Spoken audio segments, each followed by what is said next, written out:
The Callisto Protocol is an interesting title. On paper and in various interviews, it seemed to have everything going for it. Total creative freedom, an astonishing budget for a new studio, and a development team that seemed to share the same excitement about their project as their infamous leader and founder, Glen Schofield. A survival horror game that was emphasized through all of its marketing campaign to be a spiritual successor to one of the most beloved sci-fi horror properties today, Dead Space. Glen Schofield and Dead Space are pretty much one and the same at this point, considering he played a big role in bringing the first Dead Space to the light of day. He didn't return to work on Dead Space 2 and 3, so him returning to the world of gaming to introduce a new horror IP had everyone wound up with anticipation. Now when I bring up Callisto, what's the first emotion or verbal thought that comes to your mind? Maybe you feel disappointment. Maybe you think it was missed potential. Maybe even a high-profile failure. If you thought any of these things, well, I can't really say I blame you or that you're wrong in how you feel, but then I look back on Callisto and even my most recent playthrough, and I have fondness and appreciation for what it is rather than what it's supposed to be. A 10 out of 10? Fuck no. A 7 out of 10?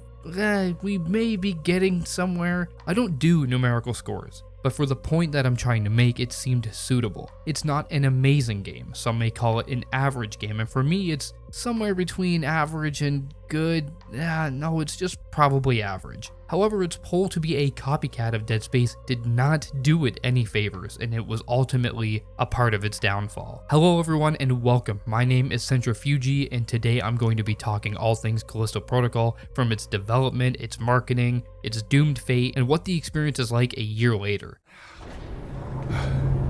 Whoa. Wasn't that something?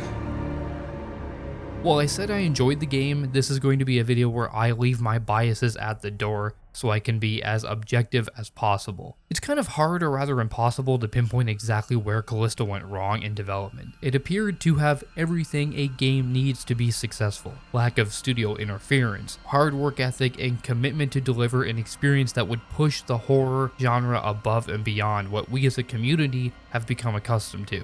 The team at Striking Distance Studios was said to have total creative freedom to do whatever they wanted because of one thing. Glen Schofield is a video game artist, director, developer, and person which seemingly carries a lot of respect within the gaming medium. His footprint left a lasting impression on the industry, most notably for Dead Space, a title that was ambitious and unique during the late 2000s. One that carved a new path for horror that hasn't been done the same since Dead Space took a deep cold sleep. He later aligned his focus to Activision and their world-defining Call of Duty titles, going on to become co-founder of Sledgehammer Games, a studio that is notoriously the weakest studio of Activision's lineup, releasing 3 mainline titles: Modern Warfare 3, which was okay, Advanced Warfare, which sucked, and World War II, which kinda sucked. Still, all of these titles found various degrees of success because they are Call of Duty games, and at this point, that's really all it takes. He would then later cut ties from Activision to pursue new creative endeavors, ending up with Korean company Krafton, best known for their battle royale game, PUBG. During his employee update, Schofield went on to elaborate on his future plans with Krafton, stating that he would be starting work on a game set within the PUBG universe without the battle royale formula with this new studio, Striking Distance. I mean, honestly, am I the only one that is confused about what Krafton would do with a game set in their universe that wasn't a battle royale game? I don't know, that just seems kind of weird to me. Now, this shocking information was only met by more confusion when the Callisto Protocol was unveiled at the Game Awards in 2020. It didn't look anything like PUBG, so how could it possibly be connected to that universe? Luckily, that claim was dropped a few months before release, almost as if they forgot they had even said that it was going to be a part of that universe and were like, oh shit, if people think this game is attached to PUBG, no one's gonna buy it. But anyway, from there, we pretty much know how the rest of it played out. Of course, over the 2 years, trailers would drop, gameplay would be shown, and plenty of interviews were posted online with the developers talking about how Callisto was going to redefine horror and be one of the scariest games ever made, which isn't true. Kind of like when Ridley Scott said Prometheus was going to be absolutely terrifying, and then, it just kind of wasn't. Was it a good movie? Yeah, but it failed to do what it was promoted as. Does this sound familiar? to anyone. It didn't take long for the floodgates of hatred to fly open post-release. It was being dragged through the mud by publications, independent YouTubers, and gamers alike, all of whom were expecting the game to be the next Dead Space. You know why? Because that's how it was marketed. It was marketed as the next Dead Space, so when you make bold claims about your product being a redefining of a popular series, you better be swinging for the fences. People were rightfully upset, but like everything on the internet, people took it a little too far. Hell, I mean, I even talked to one of my first long-form videos about how the media was attacking this game and how it didn't deserve it because it wasn't supposed to be like Dead Space. But when you look back on interviews and all of the similarities, well, I was wrong, it kinda was. I don't think that all of the hate was necessarily deserved, but let's be real, some of it definitely was. Glen seemed to have this vision of redefining his good old days at Visceral Games, opting to create a new survival horror experience that would closely mimic a Dead Space, so much so that it could almost be a parody. A bleak sci-fi setting? Yup. A goal of raising the bar for gore and shock value? You guessed it. An evolving threat that endangers the entire galaxy through means of mutilation and body horror? Oh, the curb stomp? What about the writing on the walls? I mean, come on, at some point in development, they threw subtlety out the window and made their similarities obvious. It was intentionally marketed towards the Dead Space crowd, no doubt to guarantee sales on day one because Schofield was promising something that people had been missing out on since EA had put their series into hibernation thanks to their meddling in Part 3. But Dead Space wasn't even off the table at this point. It was set to make its return via a remake of the first game just months after Callisto released, which must have had Striking Distance shitting their pants seeing how Callisto's main pull was filling that void left by EA's poor decision making. However, in an interview, Glen would seem pretty much unfazed, stating that he just didn't care, and he wished them all the success. To say this game was a critical and commercial failure would be to say that a bee's sting hurts. It's obvious. The sting was felt throughout Striking Distance as a studio and Crafton as a publisher that entrusted Striking Distance to release a game that would make waves, which would be important for meeting their sales goals considering Crafton was taking a risk developing a single-player experience that couldn't utilize their ever-growing live service model to rake in funds. But despite the hatred being hurled towards the developers, they stuck with the title, releasing post-launch updates, improvements, content drops, and their planned DLC, modes, and skins. Something that I do think they should be commended for. Yet despite the game managing to win back some favor among those fixes, the sales figures remained a stain on the game's viability going forward, meaning that any plans for a sequel could very well be sitting in a locked cabinet, never to see the light of day again. It did damage to the new studio's reputation, seeing Schofield step down as CEO and depart the company under the guise of pursuing new opportunities not even a year later. During an interview, it was stated that he voluntarily parted ways with the company that he had spent the past several years building. That to me makes absolutely no sense, but the most reasonable explanation is that someone needed to take the L for the game, and because he was the face of it all, he needed to go. Still, it's hard not to feel bad for the guy, let alone everyone else at Striking Distance. Regardless of how the game turned out, it was clear that everyone was very passionate about the work that they were doing. They were genuinely excited for people to get their hands on it and to show it off in many of the interviews. It came off as sincere and genuine, with developers discussing and explaining the game's many moving parts and the hard work that was bringing it all together. Schofield himself was always stoked to talk about the game. He was like a kid unboxing gifts under the tree on Christmas. He brought this energy to his interviews that we seldom see. He truly believed in this project, and while he says he is incredibly proud of it, seeing it get torn to shreds must have hurt like a bitch. However, going back and then watching some of the behind the scenes videos uncovered evidence that points to Schofield maybe not being the unsung hero everyone thinks he is. This video in particular that I'm talking about goes over their motion capture and animation process. I love that they wanted to share the making of with the world. It's something I wish more studios would do, but that doesn't change the fact that a clip is shown during this video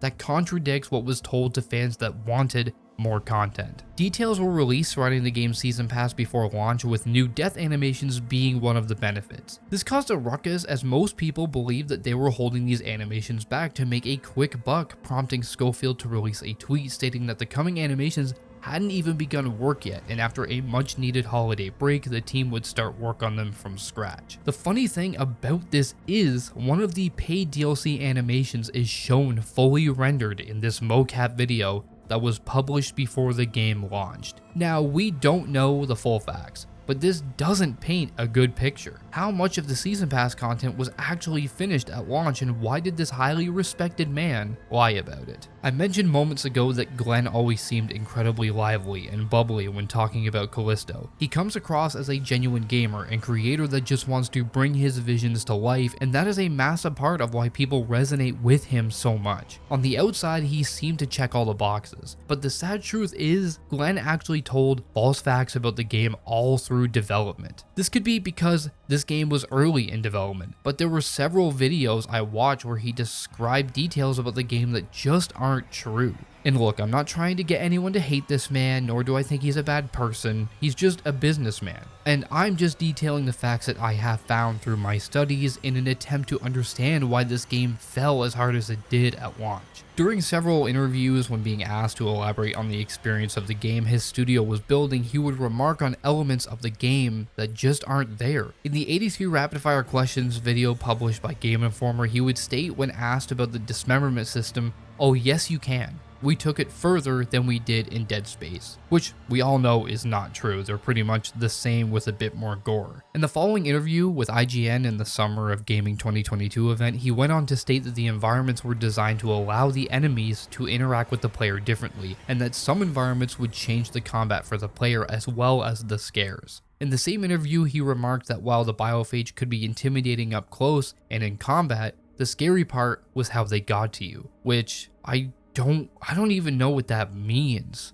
The last video I found was yet another video from IGN at Comic-Con 2022, where Glen talked a bit about the bosses and how they would need thought to take down, even going as far to call them puzzles. What? I had originally planned to show all of these clips, but I'd rather not take a chance getting a copyright strike on the channel, so I left these clips in the description with timestamps if you wish to investigate them on your own behalf. It's honestly pretty interesting to listen to him say these things with such confidence, and it's hard to tell if he was malicious or if he actually thought that these things were going to be in the game, because they clearly aren't. None of these statements would hold true, and it's only once I watched these interviews for this video that I realized we got a much different game than what was advertised. I still don't think the game's rapid plummet from grace was all based on Dead Space similarities, although they are obvious despite Schofield exclaiming that people would find it's not like Dead Space at all after beating it, which I guess holds true because people hated this and people love Dead Space. It's just odd that he shot himself in the foot by taking several elements from his first horror game and putting them in here. Health bar on the body, no HUD, telekinesis, exploding crawlers, curb stomps, body horror, and a plot about humans trying to harness something detrimental to humanity's survival. Oh, and also the jump scare at the end with Ferris that is stolen directly from the end of Dead Space.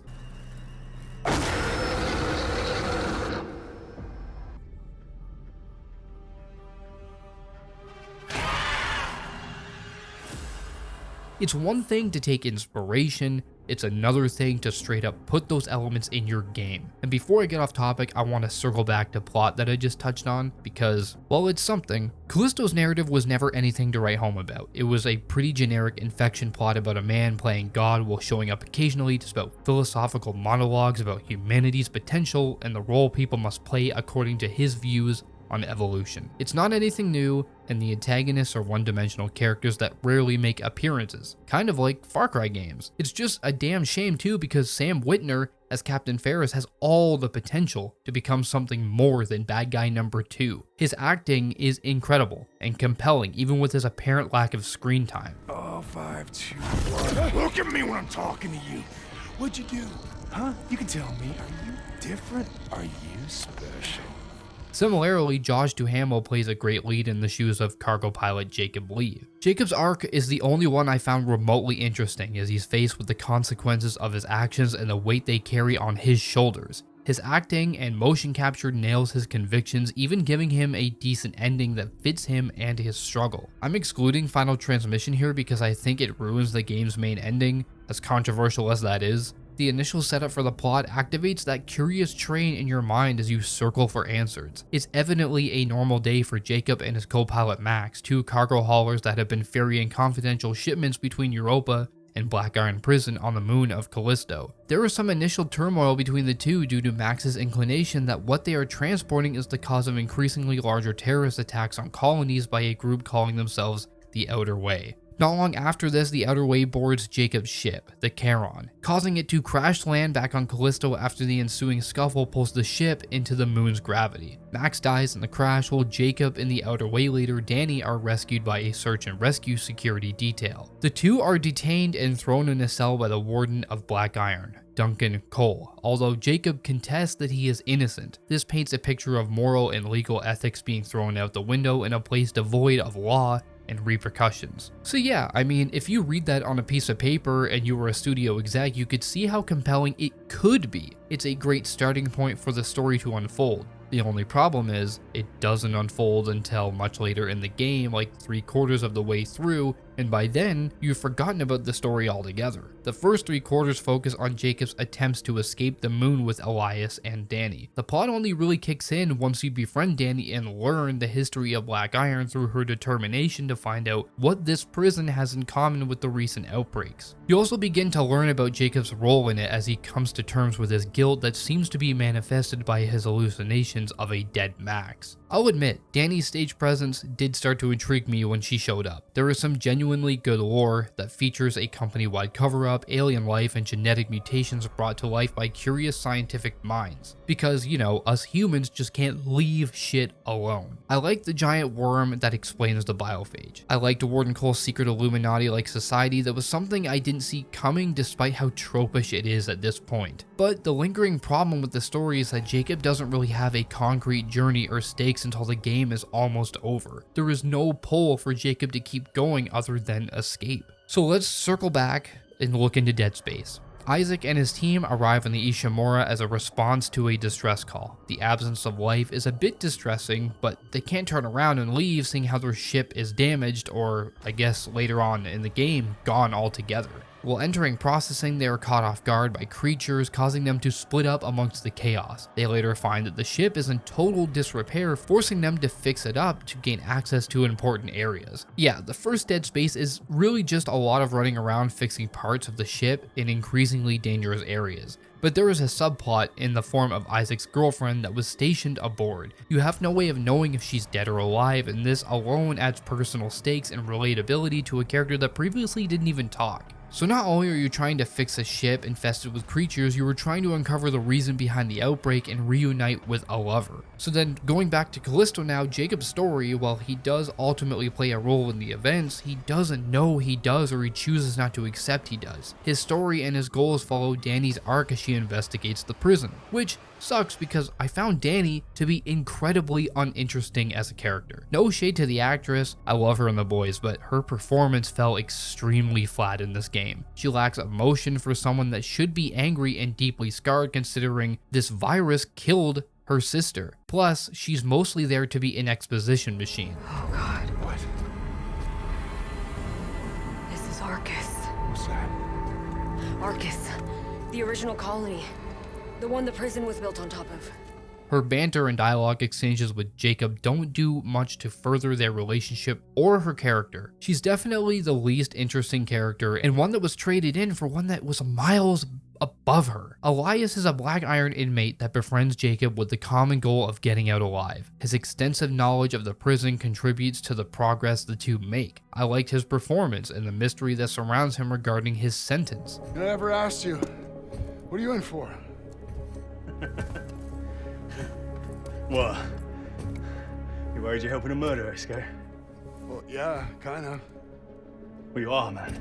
Jacob feels conflicted about using a man to escape that could potentially be a monster, a theme that could have been played into way more. But just when it's getting good, he's killed off and then Danny pulls up and ew. There's really no build up to this either. He just kind of comes out and says he killed someone and he regrets it. Danny hates Jacob and then the two become best friends in a matter of an hour, and that transition feels extremely forced. There are dips and hints to elements that could have expanded not only the story but the horror as well, and it's really confusing as to why the developers never took advantage of it. Each prisoner has this neural link installed in the back of their head. It's not only meant for ID purposes or health. We later learn that Danny can tap into the memories of the dead and the living by syncing these devices as you see here.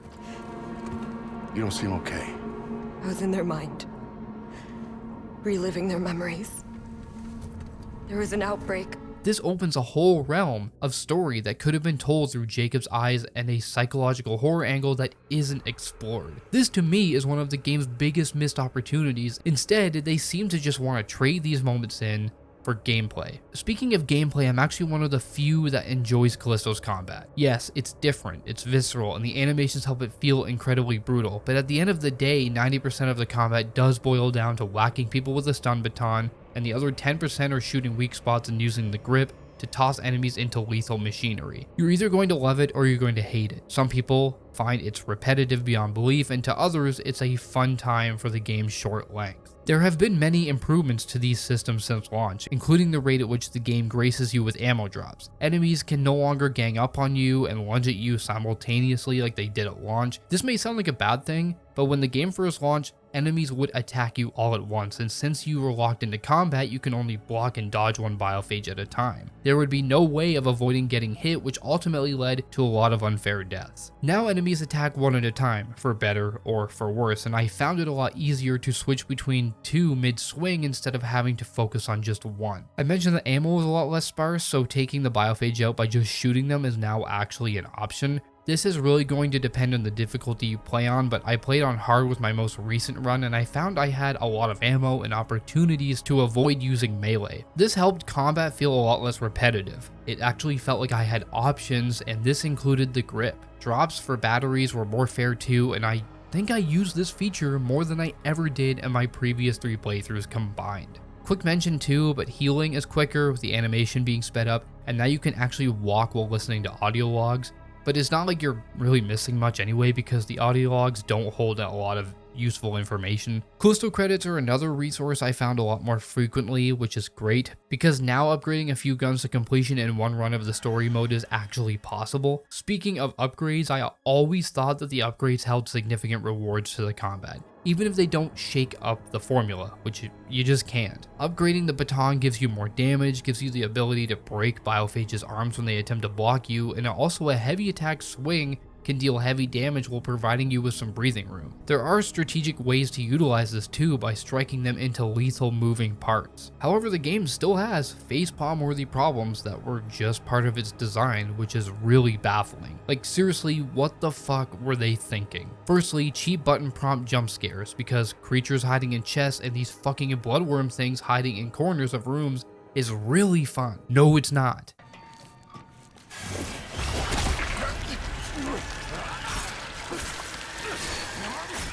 There are areas where they are unavoidable, which is ridiculous on its own, but then you realize that they take health away from you, and it just makes you angry. They aren't fun, they aren't scary, but I'll tell you what they are: bullshit. Giving the player obstacles? Fine. Putting the player in scenarios where they're going to be punished for reasons out of their control?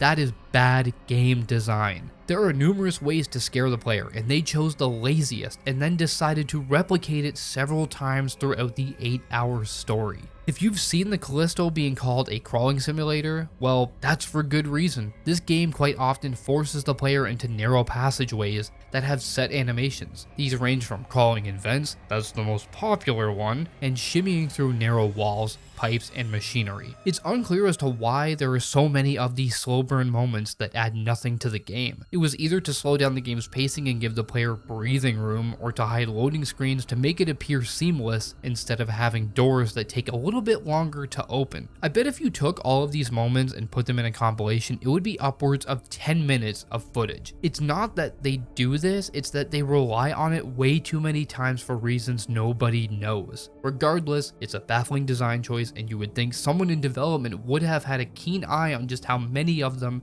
were in here. Perhaps the most egregious sin in the Callisto protocol is the repetition of its boss encounter that plays out the exact same way 4 separate occasions. What's that, Glen? You said they're like puzzles? I don't think so. Dodge, shoot, whack, whack, dodge, shoot, whack. You get the point. I thought the Nemesis boss fights in the Resident Evil 3 remake were lackluster, and then I faced Two Head. You know, at least Nemesis' form and attacks change each encounter.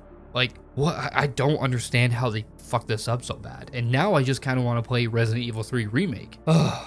The ironic angle of Two Head is that Glen literally praised this guy in several interviews, even in his Video Game Director Answers Questions video by Wired, going as far to say that you can blow either half of his body off. But you can't. The right side will always be the first one to go. His attack pattern never changes, and he never even remotely gives the illusion of intelligence. It's hard for me to say if I hate this boss more than the Bloodworms or not. Like, that's where I'm at right now. How did these obvious issues get past development, and most importantly, how did they get past Glen? It's understandable why so many people spoke up about the gameplay. It's really not that great. Like I said, I still enjoy it for what it is, but I run into the issues everyone else had. I'm not blind, and it needed a lot more work and more variety instead of pouring all of their effort into making a next-gen graphics pusher with thousands of animations. The basis of the combat system isn't bad, and I applaud them for trying to be different. They took risks, which I think all developers should,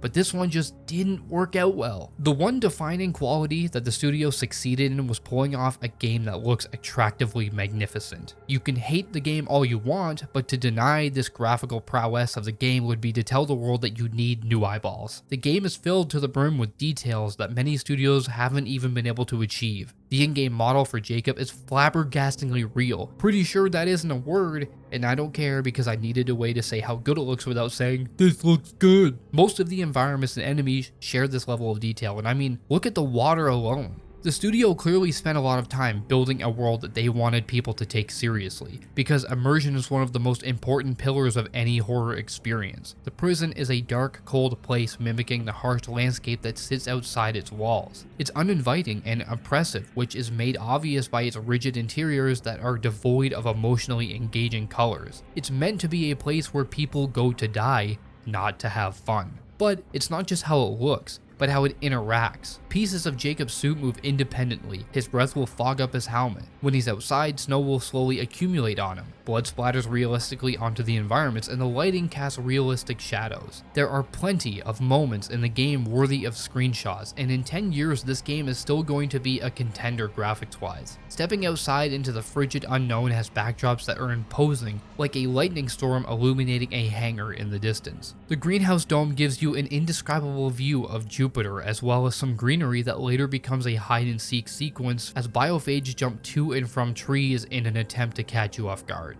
I made literal whole shorts on this channel of all the small details this game has, and you can clearly tell where most of their effort went. This world gives the developers an advantage to be scary and to use it effectively, but they just never did. It's just all about walking into a corridor and watching a biophage come out of a vent or climb up a railing to then proceed to beat your face in. Sometimes they're just chilling, walking around in the environments when you stumble onto a room, like, no, that's not scary. The sewer is full of thick green opaque liquid. I figured something was going to happen under the water, seeing how you can't see under the water. But the best part of the sewers is a quick time event because it looks awesome.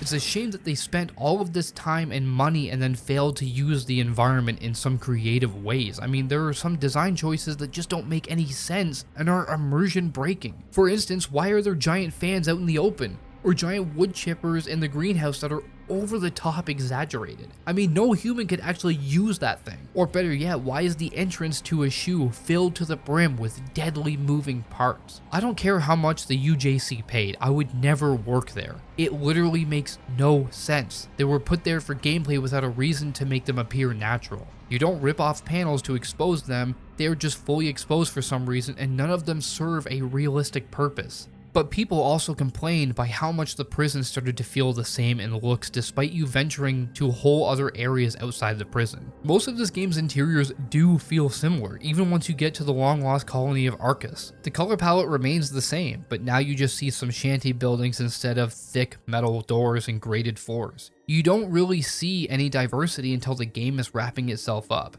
The Warden's Tower is coated in this sleek, sharp, classy design with modern colors. It looks very sci-fi with shiny black floors, white arching walls, and plant life that makes it feel like the inside of a fancy museum. Once you stumble upon it, you immediately ask yourself why there wasn't more of this in the game. There was another chance to add some variety with Final Transmission. but it features many of the same environments just repurposed for this new story or conclusion. I was excited for Final Transmission because I felt like it was striking Distance's chance to redeem themselves, give up more insight into the world, and expand upon the gameplay so many people had issues with. But I get that this was an unrealistic expectation. Not many people would buy Final Transmission, so why would the team put all this effort into it? The story DLC was really just a slap in the face story-wise, considering that its entirety is just a dream sequence from a dying Jacob while Dr. Mahler ensures that he stays alive to transmit all the data to Danny. So she can expose Cole in a sequel, I guess. But at the end of the game, Danny explains that Jacob had given her all the evidence she really needed and Jacob had sacrificed himself to make that right. Now the story is set up as yet another escape plan, much like the first half of the base game. Jacob needs to help Mahler recover data to expose Cole, and in doing so, the two will make it out with one remaining ship that is deeper inside the prison. You get through this 3-hour story just to see Jacob was dead from the start. It's discouraging, and I think their intention was to pass the mantle on to Danny if they end up doing a sequel, but nobody thinks Danny is an interesting character. I like Jacob, and I had wished he would have continued the mantle. If Final Transmission did anything right, it's the heavier emphasis on psychological horror and its new weapon, the kinetic hammer.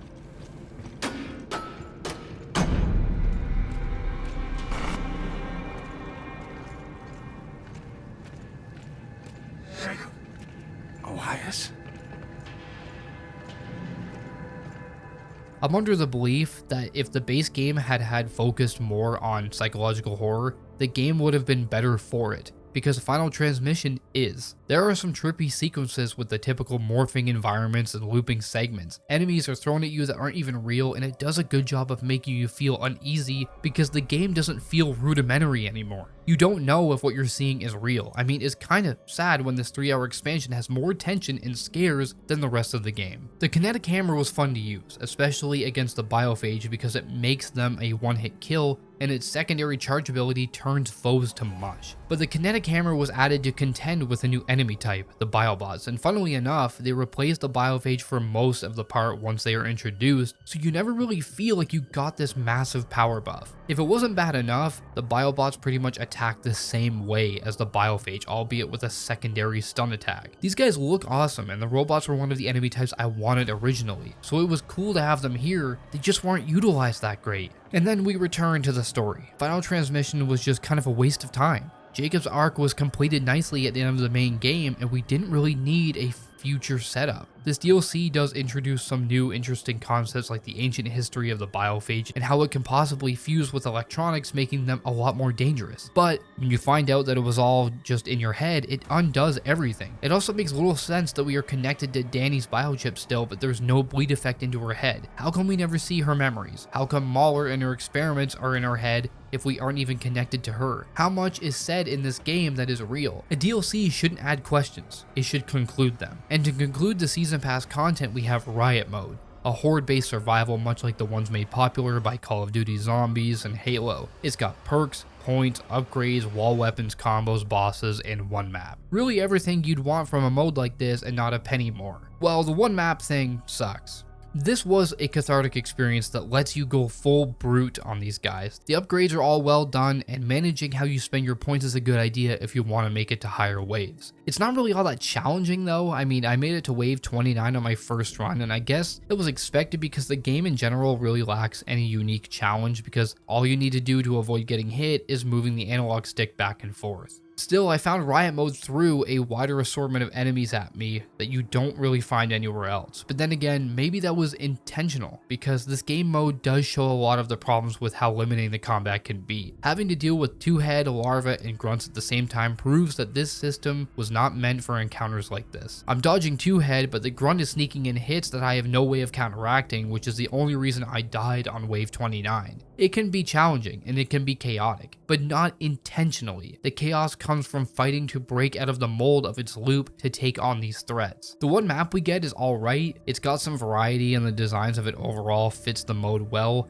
There are lots of traps you can power on, lots of fans and spiked walls, corridors you can lock off so enemies can't catch you off guard, and more. It's honestly not bad. I wasted a few hours in it and mostly enjoyed my time. The perks helped, like giving me ammo every shotgun kill I got, and the upgrades make you feel more powerful. They even added in the regular security units, but the biobots and the kinetic hammer are missing, which is weird and it sucks. Riot mode does try to keep the formula interesting by offering up objectives each wave to gain extra points, but they really aren't worth it. One is to run to every checkpoint on the map while enemies chase you. Like, no, that's not a good idea. Find Elias's chest somewhere on the map? No, it's not fun to do that. It would have been better off without them altogether, but at least you don't have to do them. Some are easy, like don't get hit or dismember so many enemies. Those I'll do because those are kind of fun. The rest of the season pass is pretty meh. I mean, all of the season pass is pretty meh if I'm being honest. The contagion mode is a custom difficulty with permadeath that sets you back at the last checkpoint.